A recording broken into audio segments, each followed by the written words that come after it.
You're getting a vibe. Is anyone here? What did you find? You are listening to Supernatural Confessions. Good Friday evening, ladies and gentlemen. All Supernatural Confessions fan out there from wherever you are in all parts of the world. Some of you have been brewing coffee, trying to stay up with us. Thank you so much once again for joining us every Friday evening without fail. See some very familiar names. Hello, welcome back. And if you're new to Supernatural Confessions, please just drop in a message, say hello. This community is one of the best in the whole of the internet sphere. We will take care of you. Just give us a shout out. Let us know if you're new. We want to celebrate it together with you. Now, it came to my attention that I received some message from you guys, even bumped some fans on the street who came out to say hello. It's very, very heartwarming to hear the comments that you have, and I've been forwarding some of the messages to my team, and I think that really made everybody's day, and it's what keeps us going week after week, coming back here, churning out these shows for you, this Know Your Hantu segment, the confessions. It's all thanks to you guys. Now, if you want to catch up, you want to send us, just catch up with us or send us your confessions. The place to go to is supernaturalconfessions.com. We are on YouTube, Supernatural Confessions. We are on Facebook, Supernatural Confessions. We are on Facebook group, SC private group, Must Be the Hantu. We also have Instagram page, but because I'm not exactly very millennial, so I don't quite know how to operate that. So if any of you want to step up and be the IG operator for SC, let us know as well. Also, big thank you to all those who responded to our call for confessions last week. We asked for army stories. The stories have been coming in, so thank you so much for that. So over to you guys. Kim, what have you been up to? I think you have something to tell us, right? You just finished a shoot today. Yeah, hi guys. It's Kim here. I'm the guy with usually Eugene will do this intro. I'm the guy with a cap, and I'm from Kuching, Sarawak. So shout out to my Sarawakian people. Woo! Before the show started, I actually told Eugene, but I think Joe and Sonia was not in at that time. I just finished shooting a Thailand movie, playing a part that I have not expected. I did not expect it myself. So hopefully they will release it by the middle of the year. But if not, then they will drag it all the way until the end of the year. So I will let you know when the movie's out. Can't wait. Yeah, same. And moving the mic over to someone who's even further than Sarawak Kuching is Sonia from Sembawang. Gotcha. When did Sembawang become a country all of its own? Jadi ada mandi tak? Oi! Yes, Sorry. yes. I hiked this morning. Nice. I think it must have been at least 12 kilometers, 6 hours worth of a great hike, but great bunch of people. Very good to be back out there, forest bathing, and all. What else has been happening? It's been raining over here. What's the weather like where you are, Kim? My side here is actually quite okay. It's no rain, no nothing. Because I was wondering, should I be listening out Yeah. for thunder again? Not my side. I think because you are further lah, that's why. Oi! Kim, And- you're not your points are going down and down and Okay, down sorry. and down with Yeah, this. sorry. And that voice, that man, is the man who lives dangerously by poking fun at Sonia every chance he can get. And that man, his name is Joseph Dakota, all the way from Perth. I do not poke fun at Sonia because I think she's a lovely person and I would never do that. Am I right, Sonia? No. Oh, how fast the Yeah, things see? change, you know? Behind the scenes, it's all very different just now. Yeah. He's like a two-face in Batman. I know what you're talking about, Kim. I don't know what you're Yeah, talking about. right. Hey, Kim, Yeah. my back is really itchy, bro. Is it? Shit, mine Yeah, too. it's looking hell. I just want. Just want to. Oh, this Hey, feels really jangkit good. lah. You Oh. spoke and I also Tonight, have huh? an itch. What is it? It's so nice, man. It feels so good. So good. Yeah. I'm sorry, guys. That's all I could find. Yeah, okay. so. Yeah, that's fine. That's no problem at all. We already get it out of our system, Yeah. so yeah. Ah, Scratch that itch. Yeah. that's right. I'm gonna start with a joke from Kim. Everyone calls me Ape, so I have to have my Ape stick. Paste, yeah. Yeah. See, Ape mine stick. is not so ape, see, it's retractable. See? Oh, Oh, so modern. Oh.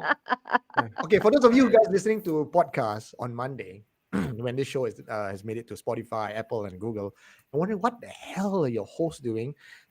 Basically, what we did was each of us got an item because Joe has this old man back scratcher thing, and he does it like an old man lah. So we all wanted to join in that fun. So all of us were grabbing whatever stuff we can get, Yeah. scratching our back. I want to say hi Yeah. to Ben Lim as well. Ben Lim says, "Oh Yeah. my god, I finally get to catch the live. It's so much better watching live than watching again on Saturday or Sunday as Yeah. a replay, right?" I don't know, but I I know don't some know. of you guys are scared to watch it on Friday. Eh? You know what I do on a Saturday afternoon after I work? I actually go somewhere to go and get something to eat, right? And I watch it over again. It's like I get to be a host on a Friday night, but I get to be a fan on a Saturday night when I watch it again. I love it. And then you look at yourself watching the replay. I do. again. It's really bad. When I was my younger, goodness. bro, I hated the sound of my voice. But you know what I do now? I practice self-love. Thank you Oh, very okay. much. Oh. You know what I mean? It's like Aw. I just embrace everything, and I love the sound of my own voice. I'm not afraid to admit that. Yeah. My wife gives me trouble all the time. She says, "Are you falling asleep to the sound of your own voice?" And I go, "Yes, yes, I am," Yeah. and I'm proud of it.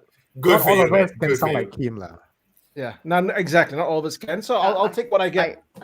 I'd have to go quite low, you know. You know, here's the thing, right, guys? I do not watch our own live show on replay because I cannot stand to watch myself, and I'm very critical. Even when I hear the podcast with my voice, I get very critical. So I try not to listen to myself, but I know sometimes I have to because I need to QC the stuff. I just cannot. For me, it's Yeah, not you- listening. I cannot watch myself. You know, there's stuff that I just cannot watch. I can watch myself like that until I'm drunk. Then I can't watch myself anymore. So, yeah. That's when So we that's not gonna record happen you, ever and so we can again. all watch you. Okay, Lucy, all right. Lucy 79 goes self-love. Is that code for something else? Well, you know what? Yeah, if it fits, Oi, come on. Okay. Before we start the show, Eugene actually said that he has. Hey, wait, we got another Yeah, member important that is person who keeps quiet. the show going. Alamak. How lah? He You put missed that himself out person. there on the screen. Okay, so people who's watching this show right now and listening to the podcast, Alvin De Cruz is the man who's operating all this behind the scenes, making sure the live goes smoothly. And he Smooth hates operator. to be on camera, but we have forced him to put a little square box. So if you want to see who this handsome man is, this other Grago and team, go to our Facebook Live or YouTube Live and check out. Hey, look, smaller and smaller. Yeah, Alvin De Cruz. He's big props to the man who's operating this tirelessly behind the scenes and without getting paid. He's a CTO of a company, by the way, so he's doing this. Usually, I'll send you my invoice. And you We're know all what? we're all gonna bill you. And I don't want those kinds of terms, 90 days later kind of nonsense. I don't want. My 90 minutes. What? What? I got 90 days. Eugene, sure, transfer now. I'm gonna call bullshit on Alvin's not being on camera because we did a live show. He's going smaller. We built that we went on wasn't a me, live Joe. show That wasn't together me. That was few a weeks- fake I don't know, news. about a month ago. That was a And deep fake. and you know he was perfectly fine. We hit it off. We did the episode quite well. Joe, that was a So- deep fake. Why? Joe, I know why. That episode that you did, Sonia wasn't on the show. I think Alvin is intimidated by Sonia. It's like that guy from Big Bang Theory. You can't talk She to too can't talk to empowering, girls. lah. So Yeah. Raja. Raj, yeah. So when Sonia's on the show, Alvin cannot talk. That's how Yeah, it is. yeah. No, I keep inviting him to come into my square. It's like, come on down. I scared, I won't I see. bite. I promise I won't bite. All right, let's Yeah. let's get on to the show proper. And today, I'm going to tell you a joke. Okay? Oh, okay. Tease me. I'm not ready for this. Joe, you're in Australia, right? So what's sure the internet, the flight called? The airline called? Qantas? Qantas. And what do you call the stewards and stewardesses in Qantas? Is there a name for them, like Qantas Yep. stewards? What do you Yep. Hey, gorgeous. call it? Okay. So I know like some other airlines like Emirates, they call it like Emirates stewardess and Emirates stewards. Okay, yeah. But for Singapore Airlines, you know what we call the stewards and stewardesses? CL. No, SQ stewards or SQ stewardess. Okay. So I always wonder, what is SQ? Why not just Singapore Airlines stewardess or stewards? And then I realized when I took my last flight out, because they will walk down the aisle and they go, SQ me. That's how they. And That's this a dad joke. I love it. I love it. nicely segueing to a call for confessions. If you are from SQ or any airlines out there, we would love to hear from you, your airline's horror story. So if you're Yes. please get in touch with us. We want to hear from you. Supernaturalconfessions.com. You can get me on WhatsApp. You can get me on email. You can get me on Messenger. You can do audio recording, text, or even meet up with me. And I would love to have an interview with you, especially if you're SQ student. Okay, so that's the link to go to. Now kicking off show proper. What do Hey, we have? What- So today we don't have any of Kim's jokes. Yeah, Yeah, Kim's a joke. we need Kim's jokes. bro. Yeah. I see. Ah. Let's look at what the fans are asking. The club says, lousy joke. I need Kim joke to salvage right. this. I guess the fans are asking for your joke, Kim. Okay. The other day there's this. I'm sorry to use that term, but it only works like that in this job. The other day there's a midget that in my company got fired due to sexual harassment because he was actually commenting on the girl's hair smell nice. Oh. Oh,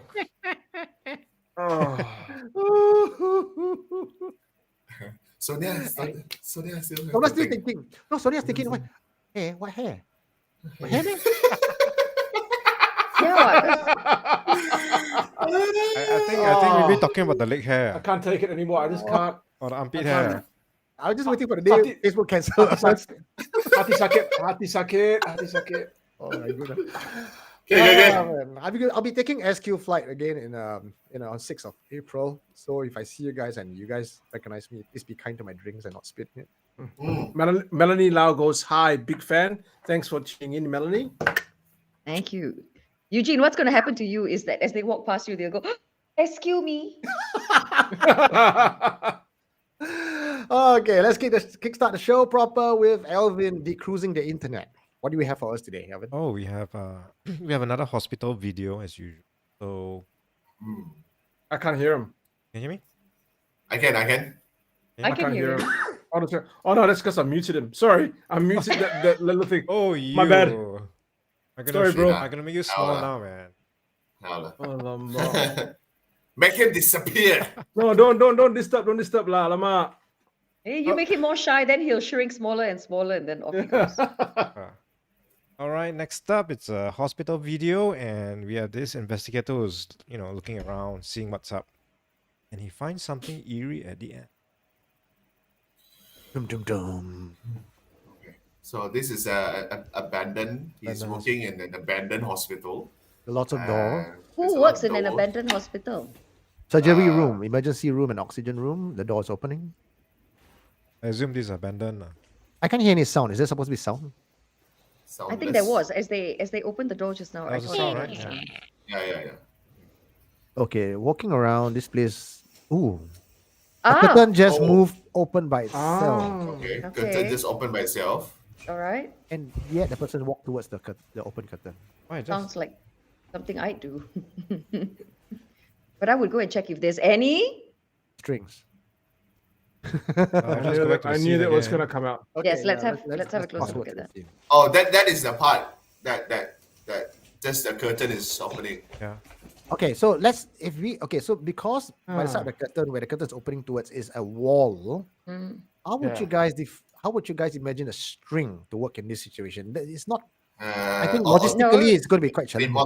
remote. Pulley, not. But if you think about it, right, how a pulley system works, if you had a little pulley up there, you tug this way, it pulls this way. So, I mean, if you want to rig something, all sorts of things are possible, isn't it? If you wanted to rig something. It's actually quite easy. You'd attach a string to the end of that curtain and then feed it through the loop on the yeah. top. Yes. And So then it as you works pull like it, you can't see anything. it works like a pulley. all, yeah. Exactly. Yes. Oh, someone say video is reverse. That's quite a cool one. KK Heng. The hospital doesn't look that abandoned though. I mean, like we have working hospital in Kuching Sarawak That look like worse. this.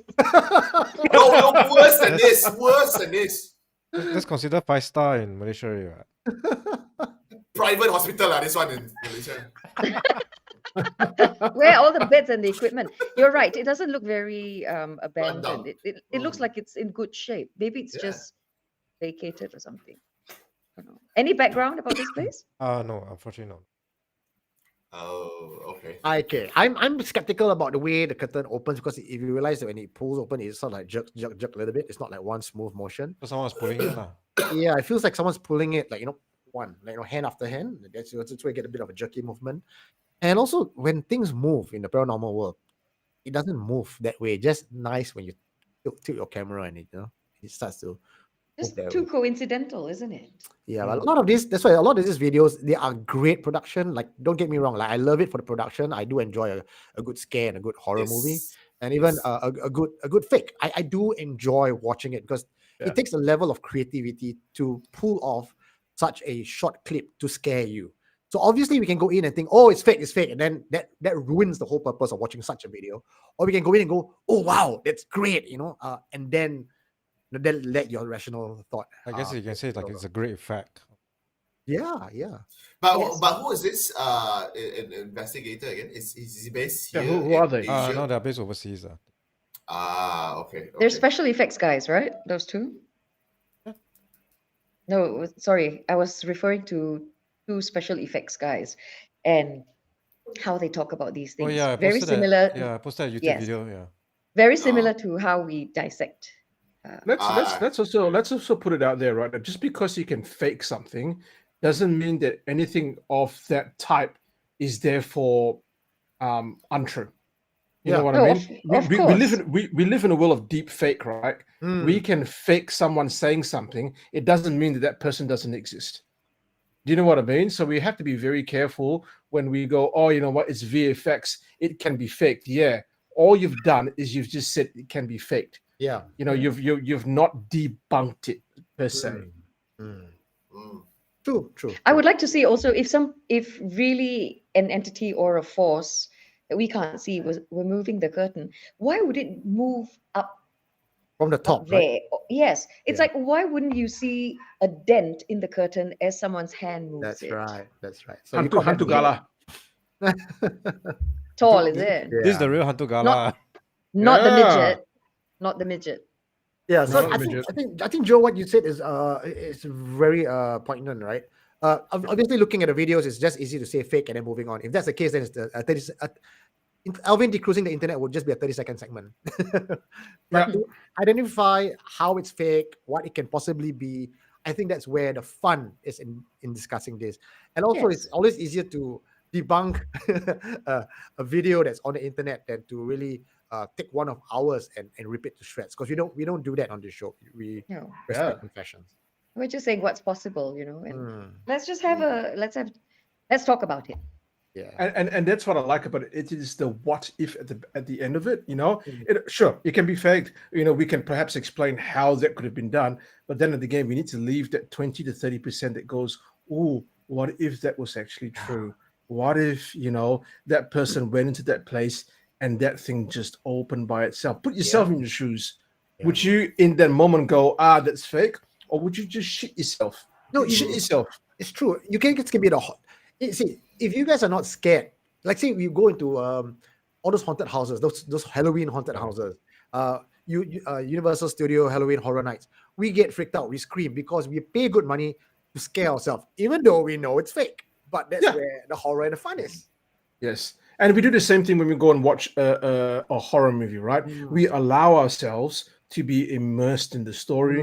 We allow ourselves to be frightened, Yeah. and then when we come out of it, we go, oh yeah, it was really good. We feel a little bit excited. We go, oh, when Supernatural Confession and the Ghost Conjuring.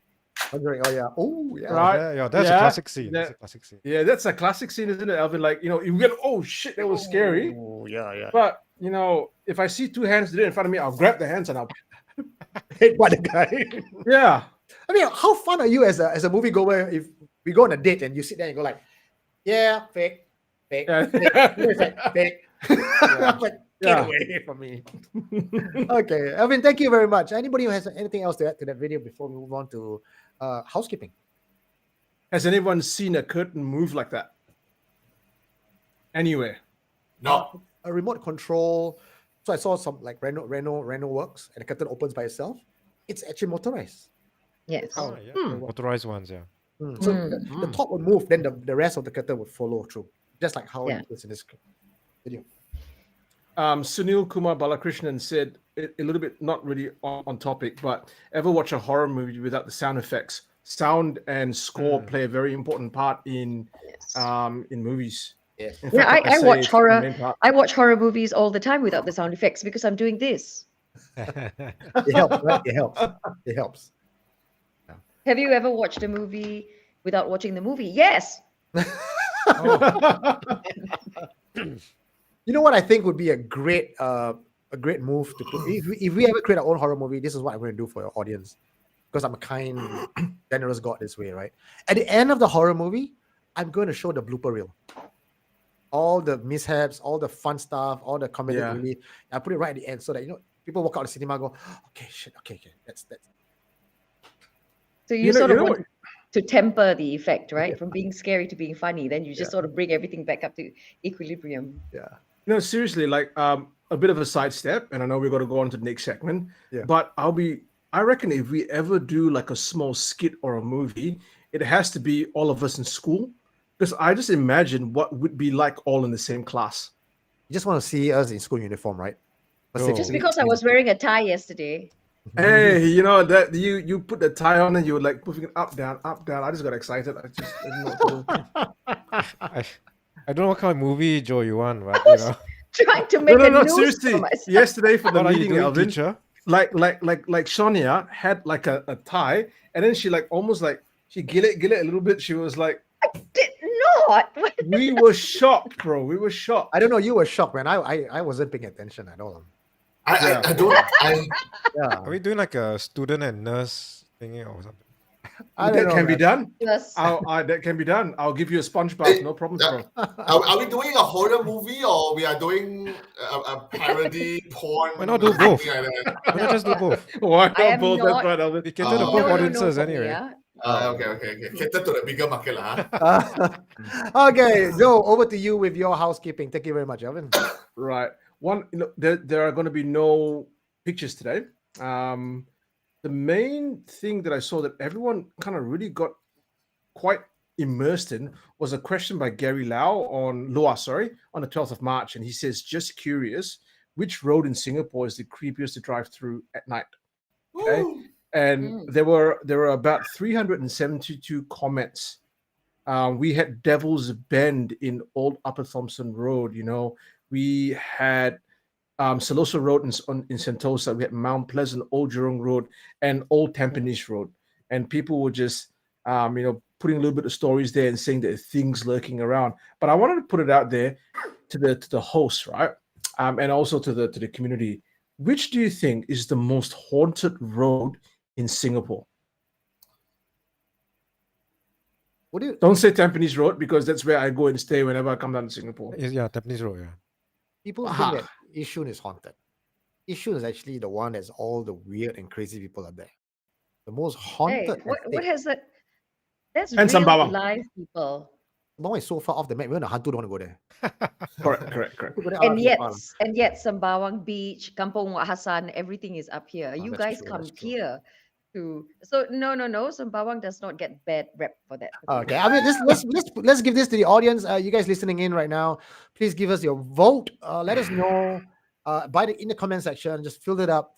Which do you think? I mean, obviously in Singapore. So if you're overseas, I don't know how you're going to participate in this unless you've been here. But for all those of you who are Singaporeans, tell us in the comment section which is the most haunted estate in Singapore. To be honest, it is between Mount Pleasant Road and Old Tampines Road, it feels like. What are the short stories that you remember picking from that, Joe? I've hit a blank. I've hit a blank. Okay. I think people were generally going about, it's very scary. Like, there's things around, but there weren't specific stories. A lot of people talked about accidents happening around some of the roads, especially the Devil's Bend thing. Okay.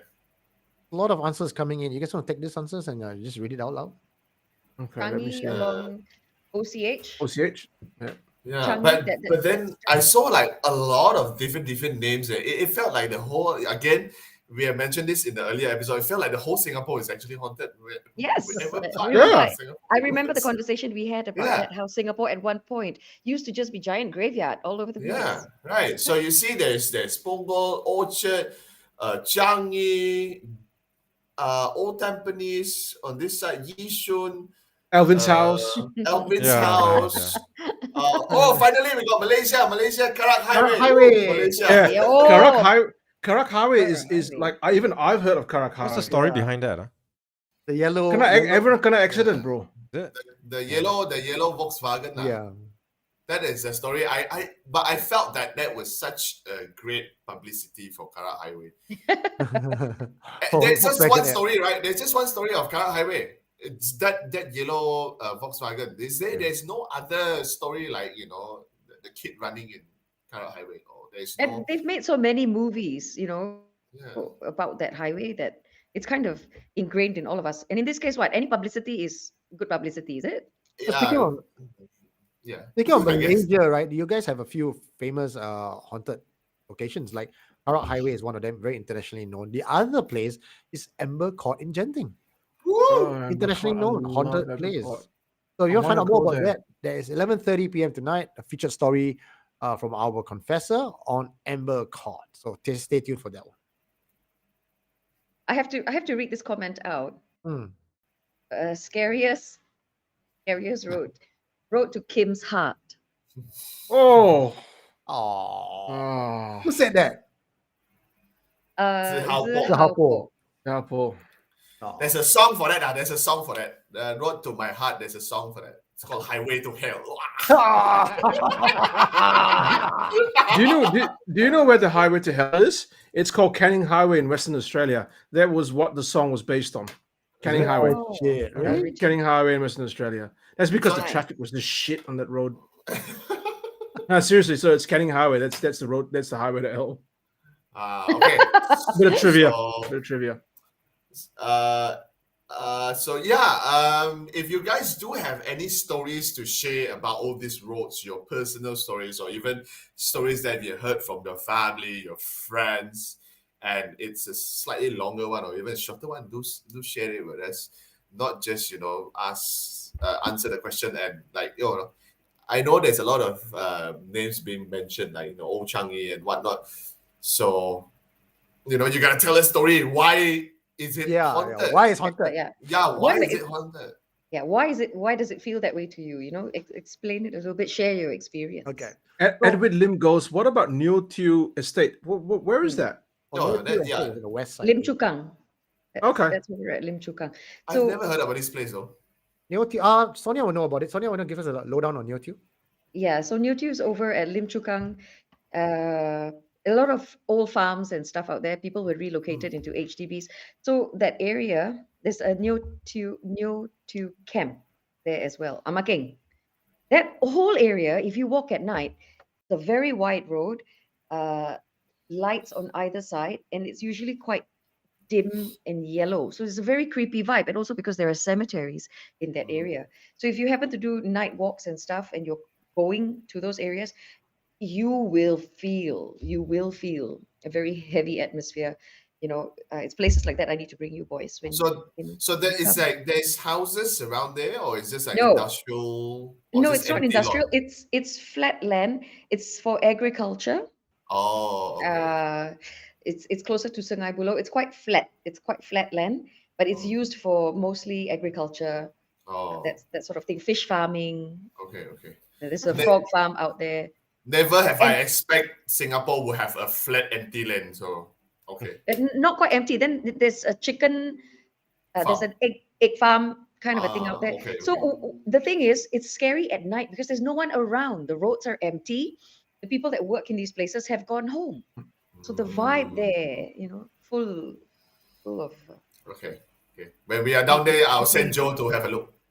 Bro, we gotta go. Maybe we'll film you and me. We'll go for a jog. Don't use the word we. You Don't use the and word me. we. You and me together, bro. Don't use the word me. No. Yeah, leave him out of there, is it? Yeah. Yeah. Jovian, we said there is an army camp there. There's actually two. There's Amakeng, and then the one that's across it. And then Serimbun Camp, Camp Christine, Boy Scouts and Girl Guides camps are out there as well. There was the old Cashin house is out there too, which is abandoned. So lots of things to go explore in that area. Speaking of exploration and speaking of haunted places, one of you has put down a name of the road today. I'm not going to tell you which one. But if we have, I think, about a couple of spots left. Tomorrow we have a classified secret tour to a haunted place. We cannot reveal the location for obvious reasons, but we have a couple of space left. And if you are interested, please get in touch with us, and we'll see how we can squeeze you guys in. Okay, so Yeah. Only for Singaporeans. For outside of Singapore, you will join me and Joe. We will walk inside our house. Live show. live show. Yeah, live show. Okay, thank you for the housekeeping, Joseph. Every week he checks out what's hot, what's trending on our Supernatural Confessions private page, and then talks about it every Friday night live, so that you guys, if you're too busy to catch up on what's going on, just listen to our live show, and all the best bits are here in 1.5 hours. Now, moving on to our very first confession tonight. This one is confession by Chef Koda. It's titled Old Grandparents' House, voiceover by Alvin De Cruz. When I was younger, I lived with my grandparents in a house that was roughly 100 years old. I firmly believe that that house is definitely haunted, and there were at least 3 of them that were around the area. Why do I say so? Well, it's because I've seen at least 2 of them, one an old lady and a young girl. However, these 2 are relatively harmless. I mean, they would appear and disappear without causing any problems to the family. And most of the time they would just knock on things around the house or move pictures or chairs in the house, but it was never more than that. However, there was one particular spirit which I never saw, and this was a very mean one. He or she haunts this one particular room that we called the portal room, which was not used by any of us. But whenever we are inside this room, there was just this very uncomfortable aura or vibe coming out from a closet in the room itself. There was one particular incident where I had to sleep in the portal room because a cousin came over and wasn't too comfortable about sleeping in that room itself. However, after this one particular experience, I decided, well, I'm not going to sleep in that room anymore. When I was sleeping in that room, in the middle of the night, I could hear the closet door opening and closing over and over again. I could hear the creaks as that was happening. I didn't know what to do, so I got up, grabbed a stool, and put it against the closet door, hoping that it would stop that door from opening again and again. But roughly, say about 30 seconds after I got back to bed, the stool that I put in front of the closet door flew at least 3 feet away, meaning to say that it was showing me what it could do. I dashed out and went to sleep in the living room.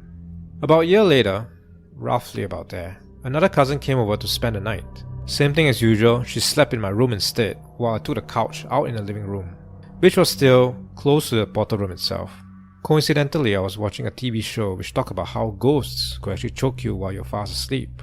Few months later, I fell asleep, only to wake up gasping for air with a heavy feeling on my chest. The only explanation I could have till today was that thing actually watched and learned from the TV program on how to choke a human while they were sleeping.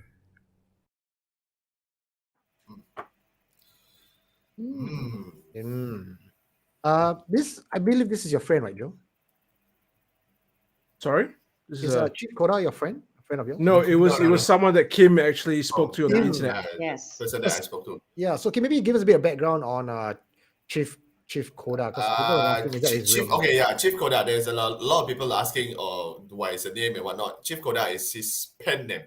So he is actually half Native American, half German. And he was sharing this experience on forum, and I found that I talked to him, and he gave me a lot of his stories from his side. He is not a chieftain himself, but he do have a close friend to him, which is an actual chieftain in one of the tribe in Native American. So I've been trying to dig that part of the story, but he have yet to give me any. But this is one of the story that he gave me. So yeah, that's why the name Chief Koda. It's a pen name, so he doesn't want to reveal his actual name. Okay. So now you got a bit of premise and context of who Chief Koda is, or Chef Koda, as I had a typo on the YouTube description. Yes. It's Chef really Koda. cool when I first. That's a completely different kind of. Okay, so someone's asking, maybe we can put this out to, I think, Kim, this might be a question for you because you're the guy who does know your Hantu. So, Ghost Warrior 1111 is asking, is this entity a ghost or a demon? I would go with ghosts, because I felt that demon is actually more intelligent in that sense, because you felt like in the story, right, there's a lot of things that he was actually I mean, like, if we go with the story, the demon would not need to learn how to do certain stuff, right? They are beings way before even human came about. Yeah. So I felt that it's actually, maybe they are just like ghosts that actually trying to learn all this stuff. Like, oh, now I know how to flip the shape. Then the next thing you know, the Confessor was watching TV, and then the ghost actually, oh, I can do this to the humans. So, then level up. So I learned something new, then I can do that to the human. Maybe, I'm not sure. But for me, I if you were to ask me whether this is a ghost or a demon, I would say a ghost, because a demon should have known a lot more than these little small tricks, right? But then again, okay, yeah. go on. Sorry, go on. But I wanted to say, it's kind of bad that the Confessor actually was watching horror documentary that is actually talking about ghosts choking human, right? What if he's watching something else, like, Ghost sucking human. Yeah, schoolgirl tying neckties. Oh. I just have to go there. I'm sorry. Okay. You went there, bro. You went there. Okay. Minus 5 points. So I do not know whether that is an actual case, but I could foresee that Joe and Sonia would have said something like, because he already watched the show, so the show actually put that idea in himself, right? So when he go to sleep, then he woke up gasping for air. It's because he already thought like, I have a mean one in the house, and now I'm watching this, so he might come and choke me. So your brain tell you, you know what, something might be choking you now. So that could be it. I think So Sonia. he go on Hantu side, he go on the debunking side. He one man handle the whole discussion already. Yeah. We got nothing more to add, Your Honor. Okay. Bye bye. See you later. I rest my case. So yeah, I would that's all my have- slot for tonight. I would have actually gone with power of suggestion. Can't hear Sonia. Can you hear me now? Yeah. I can. Joe Joe, keep on you muting people. I keep muting, man. Sorry.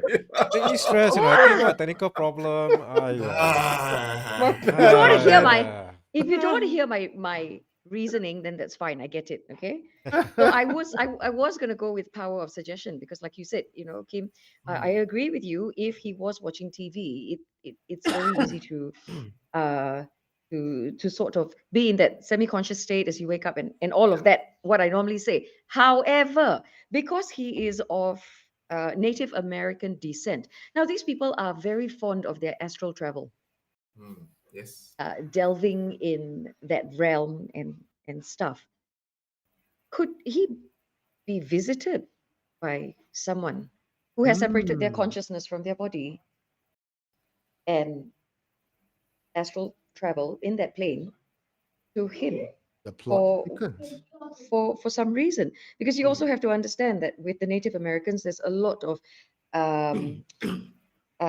things that they pass down through the generations, that generational stuff, like the gifts they pass within their bloodlines and all of that.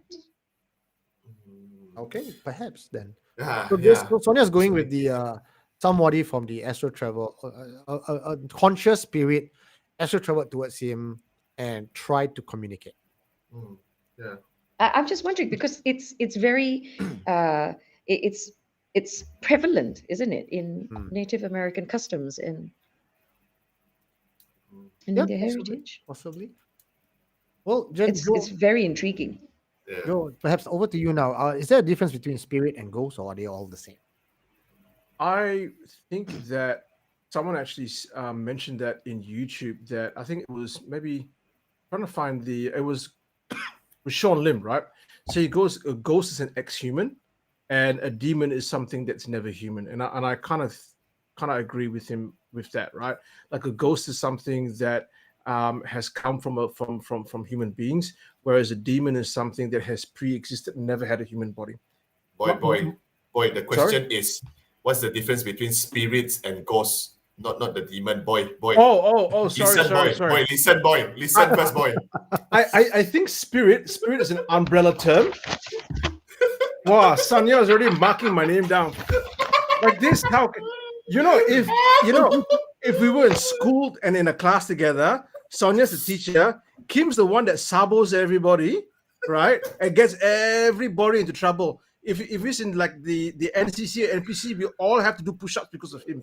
No. I don't think Sonia. It's not fun if Sonia's the teacher. We should all be classmates together. And Sonia is actually the one who's always sitting in front and getting like full marks for exams and turning around. Hermione Granger. Huh? Yeah. What? Hermione Granger. Yeah. It's Hermione.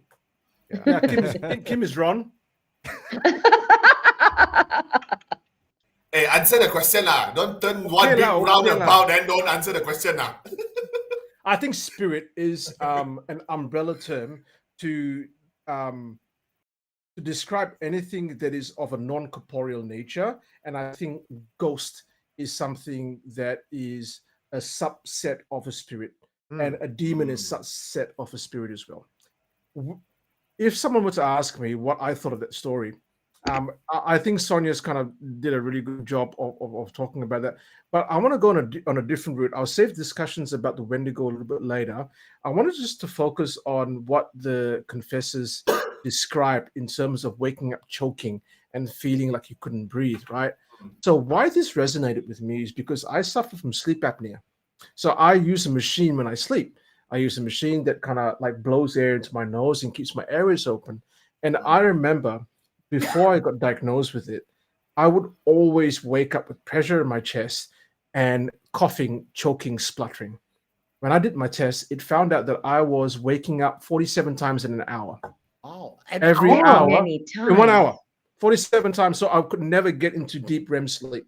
So I was very, very unwell for many years, right? It affected every part of my body. It affected my mood. It affected my sleep, obviously, and affected my diet. Any part of being human, it affected me.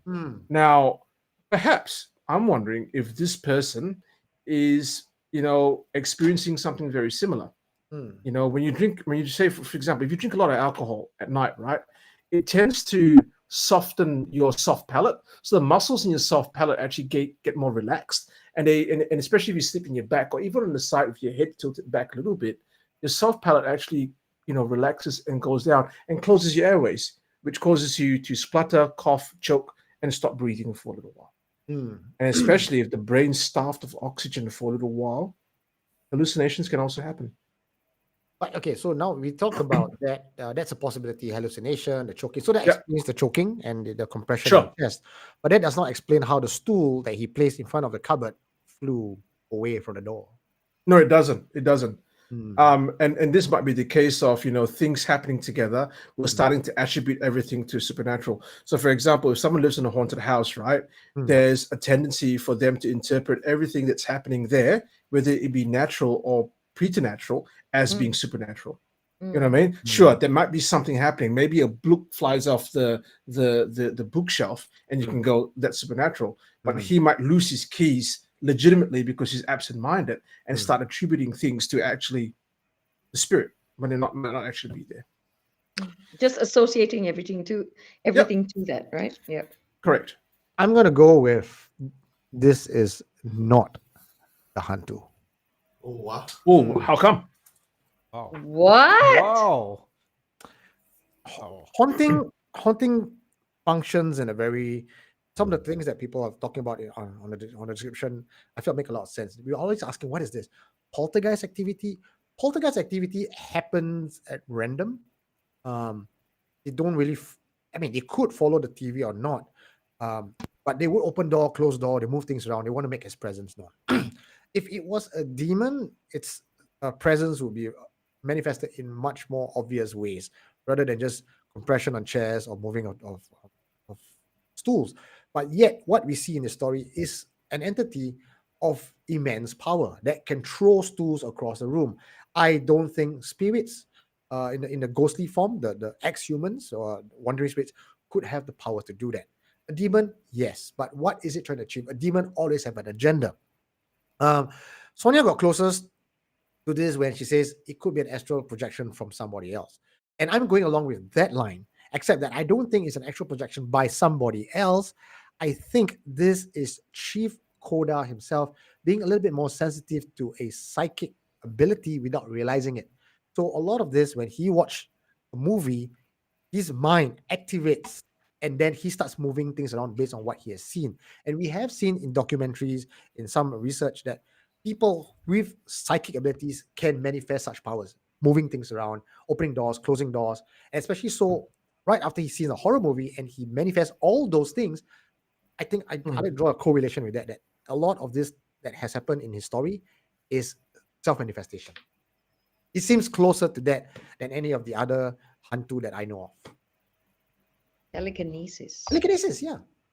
So if that's the case, if that's the answer to this, telekinesis is paranormal, but it's not ghosts. It's not a Hantu.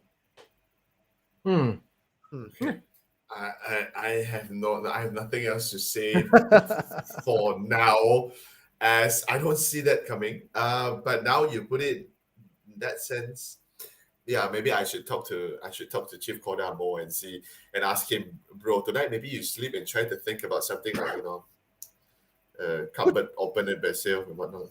Right. So I think it could be a manifestation of his own thoughts. So if you go test out with him, maybe do some tests like cards and ask him to detect. I'm leaning towards that he has some psychic abilities.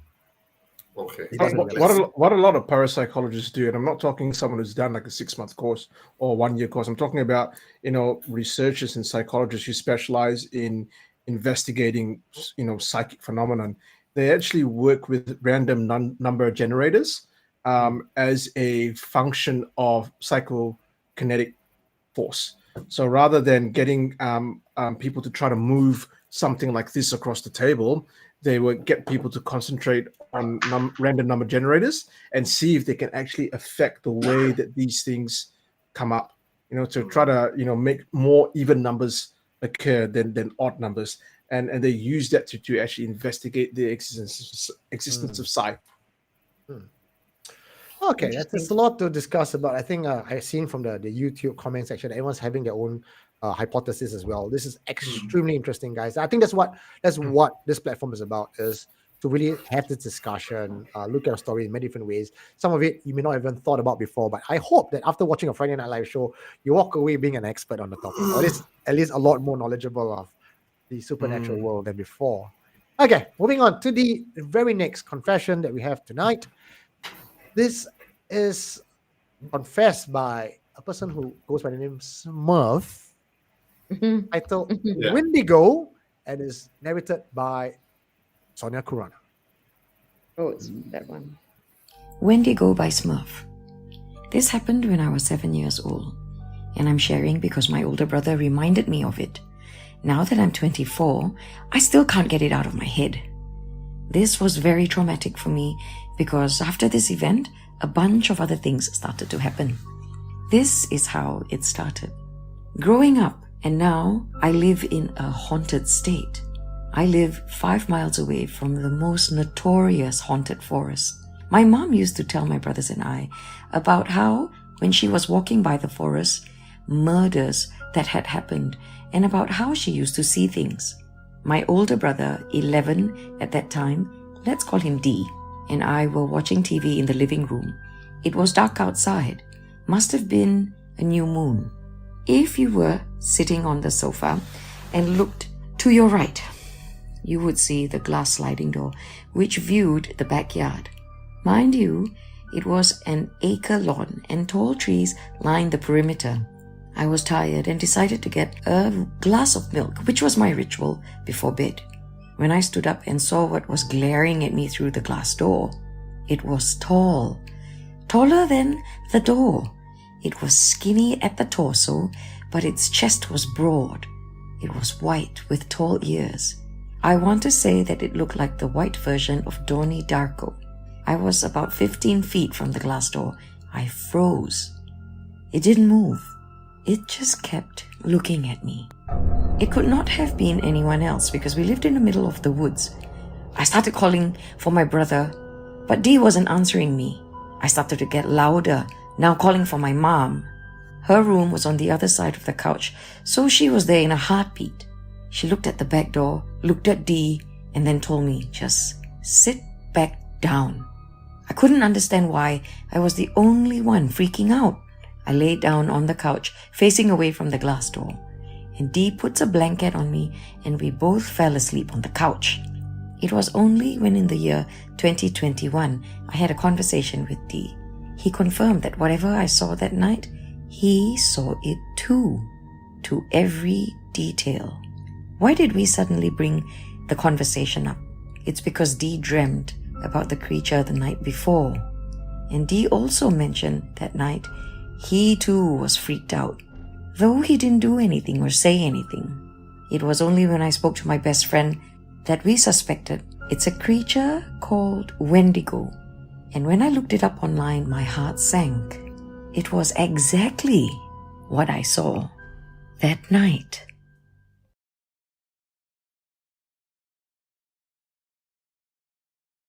In this episode of Know Your Hunter, we're gonna talk about Wendigo.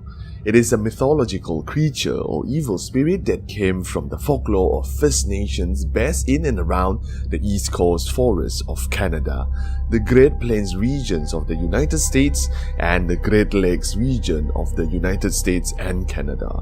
The name Wendigo roughly translates to the evil spirit that devours mankind. Algonquin legend describes the creature as a giant with a heart of ice. Sometimes it is thought to be entirely made of ice. Its body is skeletal and deformed with missing lips and toes, while the Ojibwe describe it as a large creature as tall as a tree with a lipless mouth and jagged teeth. Its breath was a strange hiss, its footprints full of blood, and it ate any man, women, and children that ventured into its territory, and those were the lucky ones. Sometimes the Wendigo chose to possess a human instead, and then the less lucky individual became a Wendigo himself, hunting down those he had once loved and feast upon their flesh. Wendigo is often said to be a malevolent spirit, sometimes depicted as a creature with human-like characteristics. The creature is known to invoke feelings of insatiable greed or hunger and the desire to cannibalize another human. In some tribes, they believe that Wendigos are often described as giants, and when they eat a person, it will grow in proportion to the meal that it has just consumed. Hence, it will never be full. Therefore, Wendigos are portrayed at certain image due to starvation. In some traditions, human that is overpowered by greed would turn into Wendigos. Hence, it served as a method to encourage its community to live in cooperation and in moderation. Other sources say Wendigos were created when humans resorted to cannibalism to survive. Okay, so lots of heavy topic today. So we decided to put Know Your Hantu there just in case you guys are trying wondering what's this Wendigo? Wendigo? Is it a girl called Wendigo? No, it's a creature. Some Ayo, so sway lah like that. I just imagine the name's called Wendigo. I got a friend called Wendigo. Back in JC. Wendigo where? Yeah. Where did Wendy go? I don't know where she went to. Wendy, so if you're watching us, we used to go to Serangoon JC together, yeah. So let us know if you're watching. Wendy, go. So this is the confession and a story. And the confessor also mentioned a movie called Donnie Darko. Elvin, could you just show us the Donnie Darko character, please? Ding ding. That is Donnie Darko. Is a 2001 American sci-fi psychological thriller starring Jake Gyllenhaal. Very cool show. I think it's 2001. Yeah, but it's pretty twisted. Pretty twisted. So go check it out. I'm not sure Netflix have it. Donnie Darko, but there are alternate ways to get your fix. Now, let's talk about the confession. You guys remember the confession, right? Yes. By Smurf. So, Sonia, since you're the one who narrated it, why don't we let you have the first say on this confession? So the guy is pretty affected by what happened to him in his younger days. Lived in a house with his brother. Good. Smurf is a girl. Smurf is a girl. Okay, that was never mentioned. Okay, anyway, coincidentally, I called my brother D as well. So when I was narrating that, I went, oh. That was a bit shocking. I called my brother D.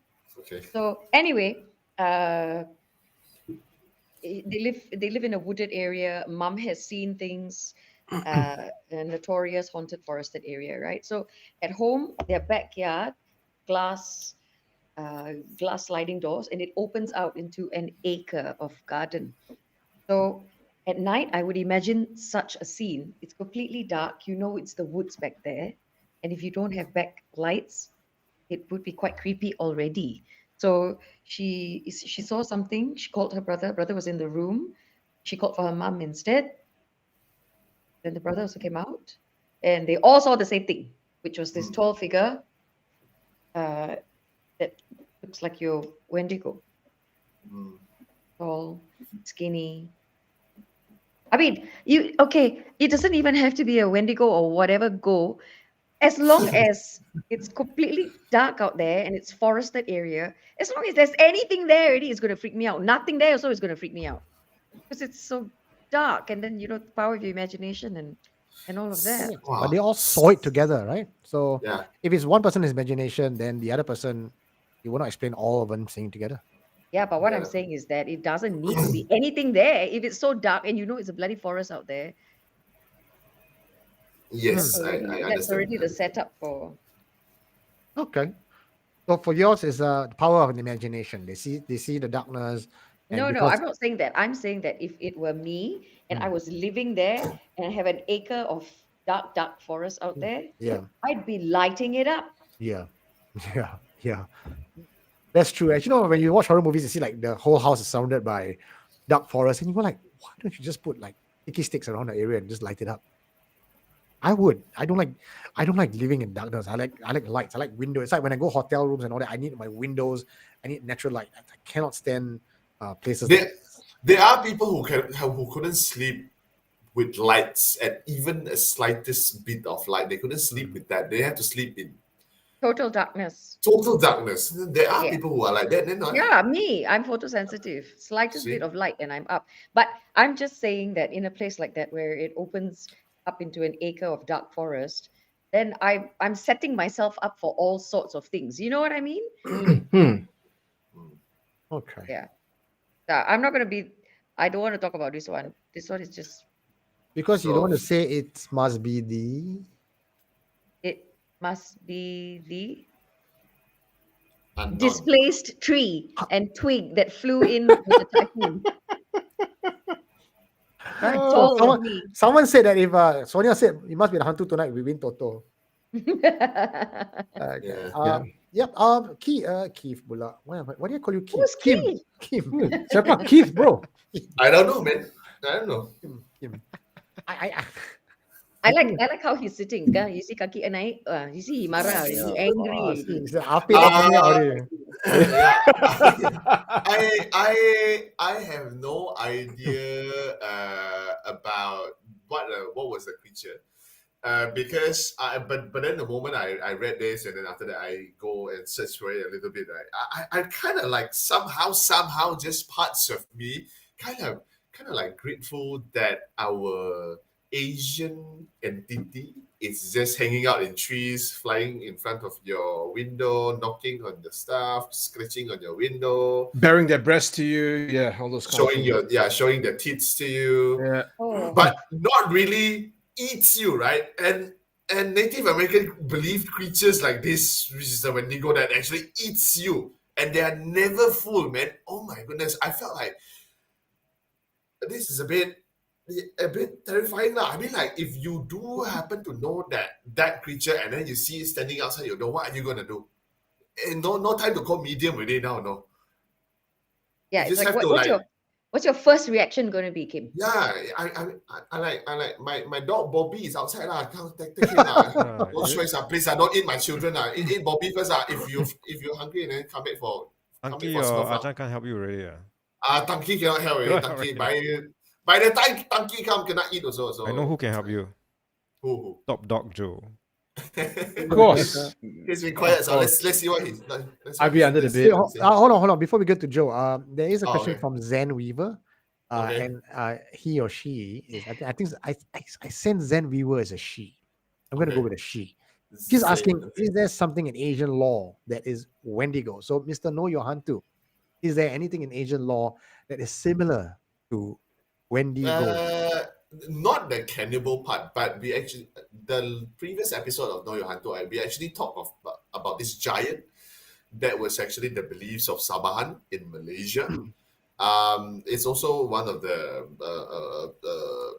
stories of the ancients, and these guys are big, but they hunt down people to make their skull into their decorative items. They don't really eat these people. It was not mentioned that they eat these people, but then I mean, like, what do we know, right? Because okay, like recently I hosted a show, and only then I found out Headhunter actually, when they cut off people's head, they drink blood from that head before they bring it back to their longhouse. I've been Salawakian my whole life. I don't actually know about that until I went to host a show. And also eat the heart and eat the liver as well. See, so I'm not surprised if it happened, but it was not mentioned, right? So it could be, but it's just that the giant that we mentioned in our previous episode of Know Your Hantu look a lot more like human instead of a creature like Wendigo. So yeah, but whoever that just now caught the whatever Elvin said, Mendingo, don't go search for it on Google, yeah. Please, Yeah. Lord, let's say I warn you first. Don't search for Mendingo, yeah. Yeah. Or Mandingo party. No, don't do that. Especially don't put a party at the end. It's gonna go in a very dark part of the world. Oh, Just why, don't why, go why, there, Joe? bro. Do explain. A friend told me this. In fact, it was Yeah, him. yeah. He told me. Your friend. okay. What Friend is of a friend, this? bro. I don't get it. What? We'll talk to Mandingo? you off air later. Okay. Sonia. Or Yeah, if we your just- cousin is here, then your cousin can tell you lah. Sonia's Yeah, cousin yeah. is your Sonia's cousin is here. Sonia wanted Please, to know no, what she's- is update her. Mendingo. Hey, I want to ask you about Hantu Gala. Hantu Gala also very big and tall, right? Is Big it- and tall is also what Bendigo is. Or big and long. But you Spot on, speak about Sonia. you speak about Hantu Gala, right? Because in Thai I want to say mythology, because I don't want to be respectful, but in the Thai understanding of ghosts and spirits, right? You have to think called preta, which is a very tall being that lives in the forest. It is actually a hungry ghost. So it has some parallels to the Wendigo. The Wendigo. Mendingo. He said That's what it is, Wendigo. Wendigo. So there's like bestiality and porn all together. So that, don't go there. We don't want that. Where's my fail sign? Big red mark. So basically, the Wendigo is the quintessential story and warning about the dangers of cannibalism. It is a story about the STD, not sexually transmitted disease, but a spiritually transmitted disease, right? Because it jumps from one person to the other. Now, the interesting fact about Wendigo and certain other spiritual kind of ailments is that they're actually, in a sense, recognized by mental health. They're recognized by psychologists and psychiatrists as a form of disorder called culture-bound syndromes. Now, you guys weren't there before, but I was taking my book down. So I have a book here called the DSM-4. It is what psychologists and psychiatrists use in order to diagnose mental disorders. There's another one called the ICD-10, which is the International Classification of Disorders, right? And what this thing does is that they actually have a Wendigo kind of a section to it because it's part of someone's culture. So it's a culture-bound syndrome.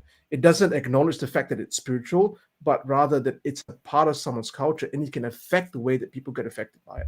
I'm wondering if this person who experienced this was A, first part of the First Nations people or area, or B, perhaps were had a lot of First Nation friends, in which stories like that can sometimes enter your psyche and develop into this kind of belief. And one more other thing, right? I think it was you that made the comment, Eugene, that you had about 2 or 3 people maybe witnessing this event, right? So, that in one sense, I kind of agree with you, right? I think the more eyewitnesses that you have, the more legitimate certain experiences can be, or it'd be harder to debunk. But here's the thing about eyewitness testimony. Eyewitness testimony is there's a lot. It's quite fallible, right? People can make a lot of mistakes when they recall events, and especially if 2 or 3 people are talking about that. Case in point, right? Let's just say someone sees a white image outside the window. Okay, I'm just giving a white image. If you have 3 people, one Malay, one Indian, one Chinese, right, who live in Singapore and love ghost stories, one person will go, "Hey, bro, I saw this white thing outside the window." The other 2 people might have seen a white thing. Then they'll go, "Oh yeah, I saw the thing. It looked like a pontianak." The third person will go, "Oh yes, it was a pontianak. And you know what? I smelled something sweet." And so suddenly, from just one event of seeing a white object outside the window, there's these layers of narrative over the eyewitness testimony. I was going to say it's like a taint. You taint somebody else's narrative, and then you just keep adding on to it. Totally. And I think the only way that you can really prevent it from happening is the moment, if you have 3 people that have witnessed something, or something has happened to 3 people, no one should say anything. Keep your mouth shut. All of them go separately, write down on a piece of paper what they saw, and then come back and compare notes. I like it that Joe used the 3 races in Singapore: the Chinese, You like the that? Malay, and the Indian. And, Yeah, and because- others like me. No. Don't forget that there's others. The minute You the didn't minute- mention others. No. okay? Yeah, They- others. the Chinese guy saw the white cloth. The Malay guy say, "Hey, it might be the Pontianak." The Indian guy, "It must be the Pontianak."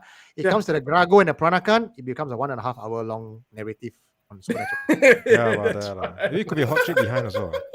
yeah. Okay, I like where you're going with this, Joe, and the fact that you brought out the book and you ramble some names of it was extremely authentic. Like I Did can you like that? that You like that? That was good. Wow, Wasn't he it? was flexing all over the place. Yeah. Woo. Yeah. like I It's straight not, away it's not, was it's a not often I believer. can do it.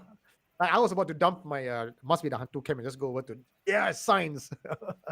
You know what? You must say a lot of big words that people don't understand. Like, I went there and the flexitron dilithiumate crystals were on an interacting exoperating with protocol. the infinite coil, and before that, the DeLorean managed to do a Enough, lah, subsonic. Bas. Okay, yeah, enough.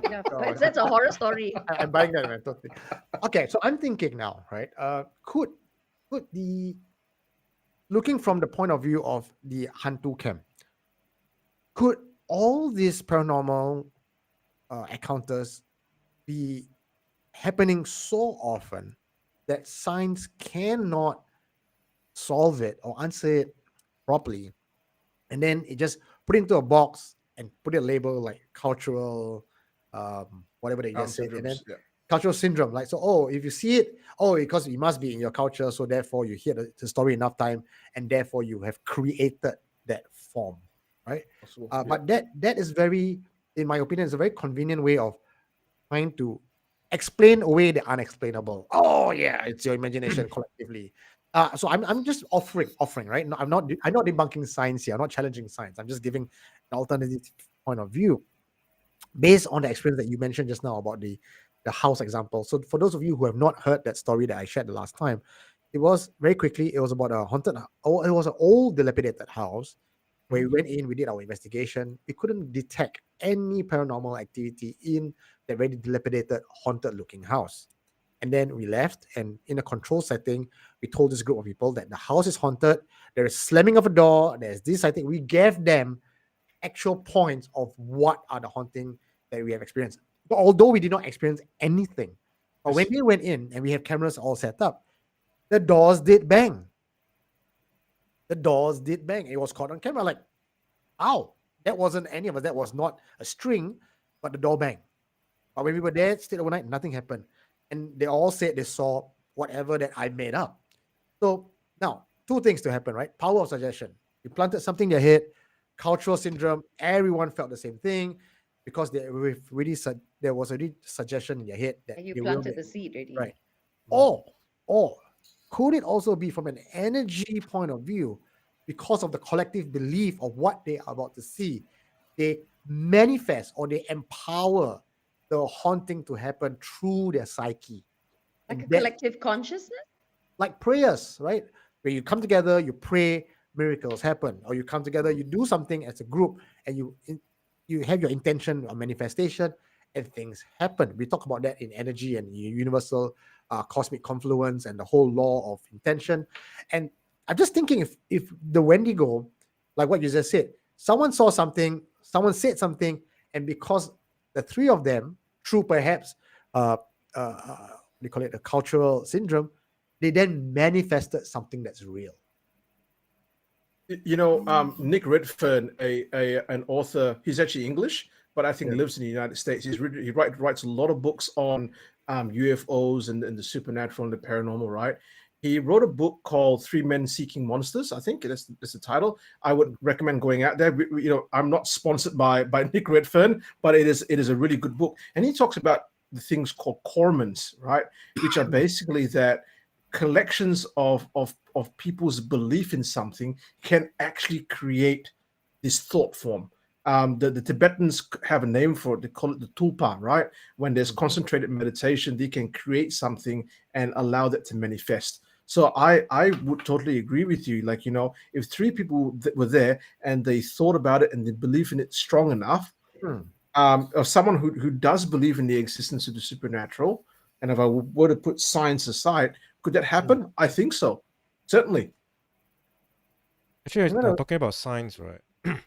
I think the problem is that I'm sure there's actually scientists who really want to research in the paranormal or supernatural itself, but because supernatural itself is just as taboo as cold fusion or anti-gravity, so a lot of times if they want to do research on that, they need funding, and universities are not going to give them funding for this kind of subjects. And also, a lot of times if they do intend to signal their intention to research into this kind of subjects, they'll definitely get ostracized by their own peers in the scientific community. So it's a very tricky. It took like 40 years for even like LSD to finally be accepted as a research subject. So. Definitely. And you know what? The only people who can do it are people who have tenure in a university or are very established in their field. That's the only people who can do that. They're not about to lose that tenure. Who's that guy who founded the godfather of natural what do you call it? Evolution? Charles Darwin. Darwin? Charles Darwin, right? And who's the other guy? The Darwin and his he's Wallace. Wallace, yeah. Sir Alfred Wallace. Sir Alfred Wallace. Darwin was a scientist. I think he was in university already. He had the concept for evolution, but he did not publish it because he was afraid to lose his tenureship, and he did not want to be ridiculed by the rest of his peers. But it took Wallace, then he was Alfred Wallace, who was not a scientist, to research and come up with the same thing that Darwin did and published, because he had nothing to lose. And then when Darwin saw Wallace's paper coming up, he then felt a bit more confident to reveal his findings. So you're right. A lot of people who are in science and medical, they are not about to lose their job and be labeled a tinfoil hat wearing heretic. Yeah, and that's why science has ceased to evolve in time, and we don't get any of this paranormal or supernatural side being researched upon or having an answer for. And you think about it, right? Like someone described, was it Einstein that described quantum physics as spooky action from a distance? Yes. You have what is called the observer effect in quantum physics, where quantum particles behave differently when they are actually observed. So what this suggests is that consciousness can, I'm just saying consciousness can have an effect on physical reality. Okay, so I want to stop everybody right there because I find a gap there, right? Okay, we are looking at, if let's say we take from whatever Eugene said, Joe said just now about, if everybody could have think about certain stuff that happened, then that thing or that whatever energy that feeds on that thought and manifests itself into something else, right? And also, Sonia mentioned things like power of suggestion, or when we put the three Singaporean, Malaysian, well-known English, Malay, Chinese, Indian into a room, and then after that they'll tell a story of a white thing outside, and somehow it manifests into a Pontianak that we know today, right? We will go straight into the last confession that we had today, whereby we have two people seeing the same thing at the same time, but it appears differently to the both of them. Oh. Dang. Elvin, go straight to the confession. All right. Different Thing by Feli. This happened at around 9:30 p.m. I was going to go out to take out the trash, and I asked my sister to tag along with me and bring my dogs along as well so that he could go pee. I stepped out and something bright immediately caught my eye. It looked like a vertical, rectangular, colourful, glitchy screen. I was ready to brush it off as my eyes just tricking me, and so I quickly looked around for the source of the light, thinking maybe it was caused by car headlights or whatever. But there wasn't a moving car or person in sight. Shortly after, my sister stepped out with my dog, and my dog completely freaked out, and he started lunging in the direction of the light while barking and growling. My sister said, "Oh, there's just someone outside." I pushed my dog inside the house and told my sister to keep him inside and that I'd be right back. When I checked where the light once was, it was gone. I walked down the stairs and called my sister on the phone as I made my way towards to the dumpster and explained to her what I saw. She then told me she had just seen a man's head and it looked like he was just walking by. She then paused and realized that you wouldn't be able to see anyone walking from that angle because we lived on the second floor. She recalled seeing a white man wearing a hoodie and disappearing behind the column. From the perspective of the door, we are unable to see anyone straight ahead of us. Plus, it's nearly pitch black outside, so even if you could, you wouldn't still have any clear visibility. So, in order for a man to be even visible, he would have to be somewhat taller than the floor of the second floor. So basically, we both had no clue what we had seen, and my sister saw an oddly placed man, while I saw a weird glitchy screen in the same exact spot, and at the same exact time. I tried browsing around online to check if anyone had seen something similar, but I couldn't find much.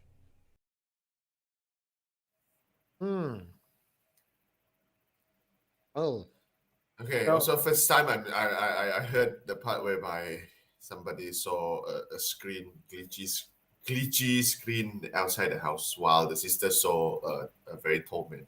Another appearance of Wendigo. Another appearance of Hantu Gala. but Joel, since you narrated this story, why don't you take it first? I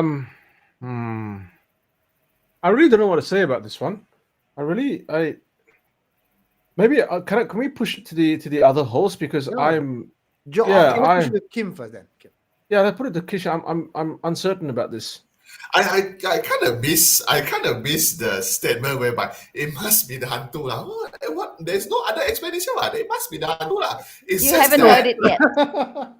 Yeah, nobody actually mentioned it the whole night. Nobody actually said that. Not even Eugene, the founder of Supernatural Confessions, with the tagline, "It must be the hantu." You don't even say it anymore. Now I don't know where this show is going. it's lah. paranormal already Guys, lah. so Yeah, I Paranormal so next Confessions. week, God or don't have. So yeah, it just must be push the quantum start physics. Must be the aliens, bro. It's got to be Okay. evolution. Okay, so we have a lot of lines now. So I'm gonna go with that. It's just that I'm still gonna stick with whereby these things appear to you, whereby it would either freak you out or plant that fear in you, or it's just intrigue you from your actual belief, right? Okay, putting just a bit of religion into this, right? So like me, myself, and Joe, we are from Catholic. We are Catholic. The first biggest line in the Ten Commandments, what is it, Joe? Thou shalt not sleep with your neighbor's wife. What? Surprisingly, I remember that is number 6, okay? Wow. That is number 6, okay? You must be That's the the most important thing to him. Kim is the altar boy. Yeah. That is number 6, bro. That is number 6. Okay, sorry. Double A. Okay. Thou shalt not kill. Number 1, it's do not doubt God, right? Oh, sorry. Yes, that's the one. I was going to say that. That's the first one. Okay, Yeah, so what Joe said, yeah. Yeah, that's right. That's what I was saying. True, true. Okay, so whoever do not know this, our 10 Commandment is actually arranged according to the importance of it. As in, the first one that pops up first is the most important, right? So the first one is do not doubt God. So I mean, I say that if let's say these things, let's say they are not even ghosts, they're demons. They're actually trying to create something that intrigue your mind to ask questions about the existence of God. I mean, that is already a sin in itself, right? So could this be actually the work of whereby I don't want to scare you. I don't want to do stuff that would waste a lot of my energy, perhaps, and I don't need to plan my agenda like Eugene said, right? The devil has their own agenda. That I don't have to throw out my whole agenda just to just to scare these two girls at their place. I just appear as something that will intrigue their mind and hopefully lead them astray. Could that be it? So just plant enough doubt to question their own Yeah. faith. Yes. Yes, yes. That's why. That's why they're like, that's why. Okay, I do not know whether you know this or not, but there are churches who actually around the world actually prevent their people from watching movie like Da Vinci Code, Mm. right? And supernatural confessions. And Yeah. Supernatural one too. Confession, especially Joe's segment. So That's right. yeah, so I mean, just enough, not too much. Plant just enough seed Yes. to let you astray. But hasn't that always been the case, right? People have been saying, "Oh, don't do this, don't do that," always in the name of, and they fall back to religion. It's always fear that's used against us. Now, you know how we say that there's so much of that realm we don't understand, and science hasn't quite reached there. How Yeah. do you know that in the next 20, 30 years, science does move in that direction and proves these things that we don't understand now? I mean, if people used to think that the earth was flat, Yeah. I thought it's flat. so I thought it's hollow. my point is that science hasn't discovered a lot of things.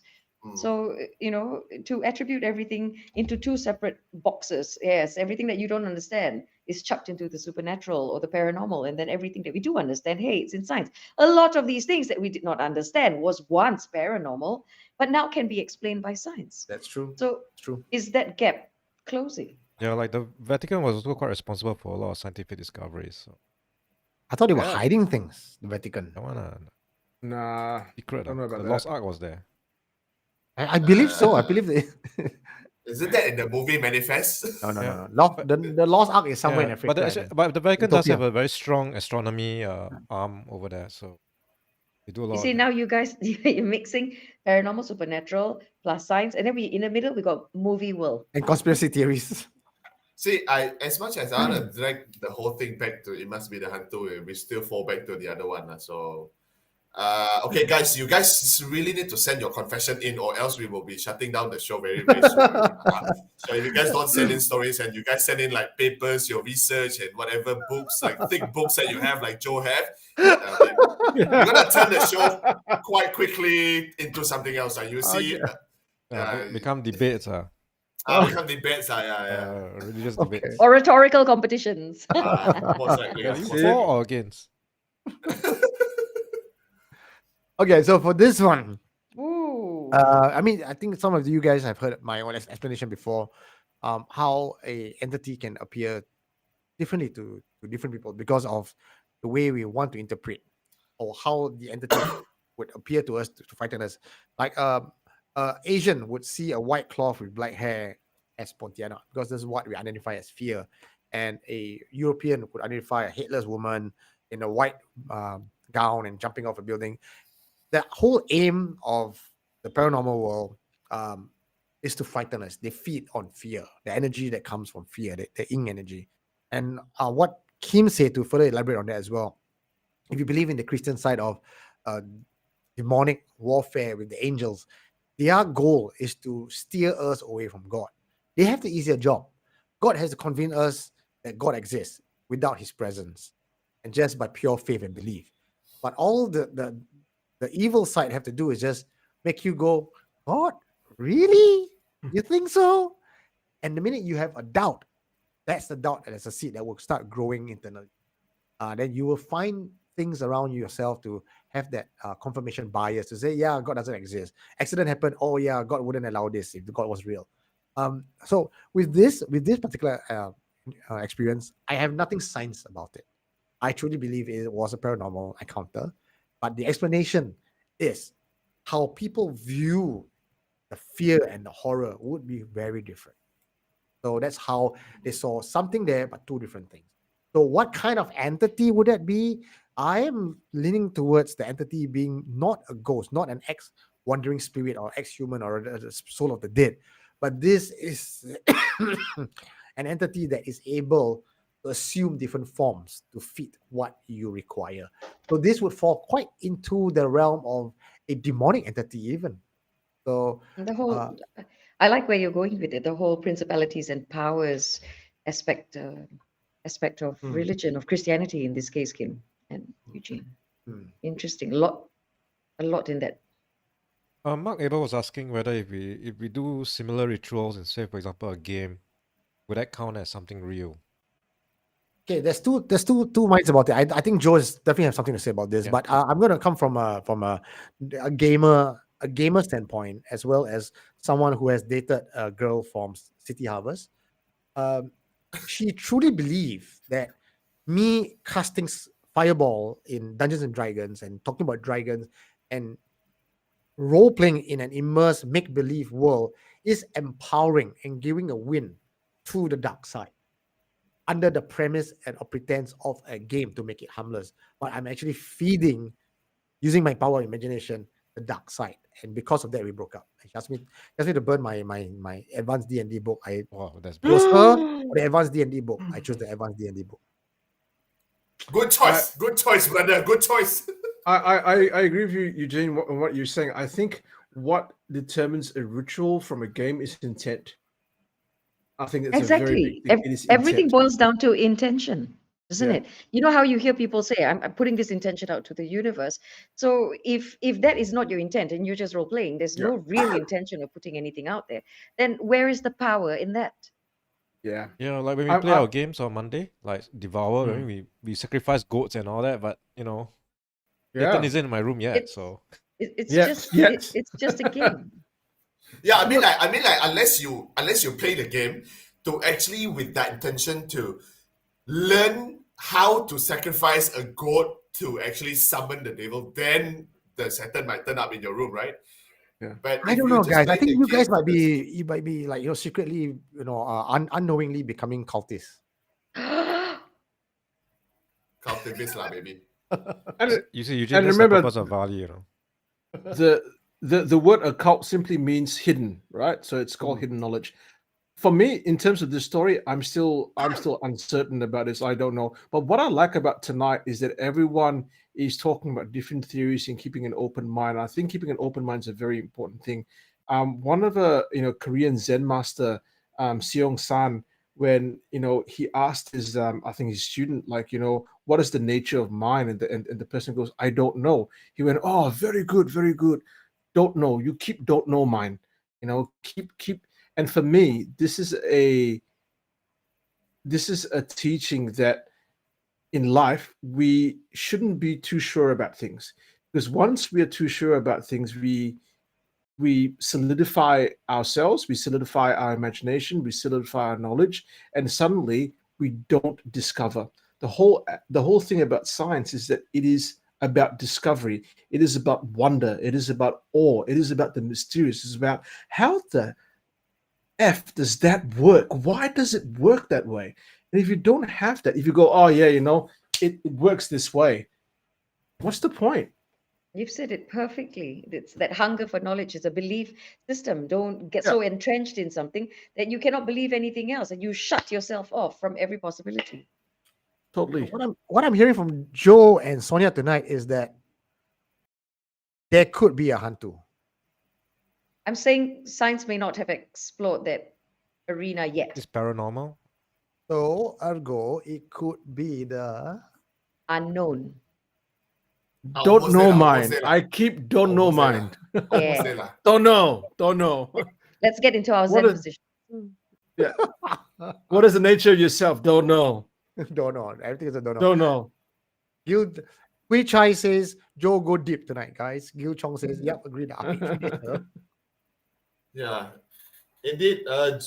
Joe is quite deep tonight, huh? I would say. Yeah. Joe's Deep, really going to Mendigo tonight. Yeah, man. I went deep.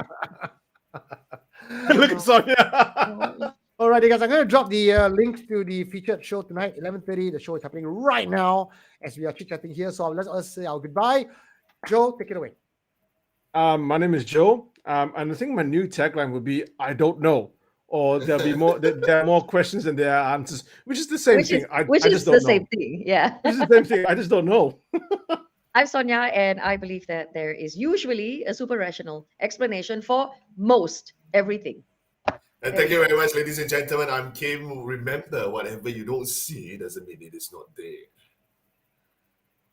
You have experienced anything that you cannot explain and you don't know where to go to, Supernatural Confessions is the place for you, because understand that you are not alone.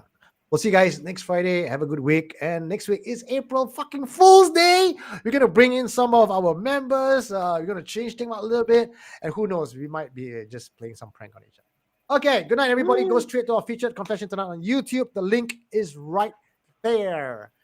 Okay, good night, everybody. Good night, Good peeps. night. Good night. Out. What did you find? You are listening to Supernatural Confessions.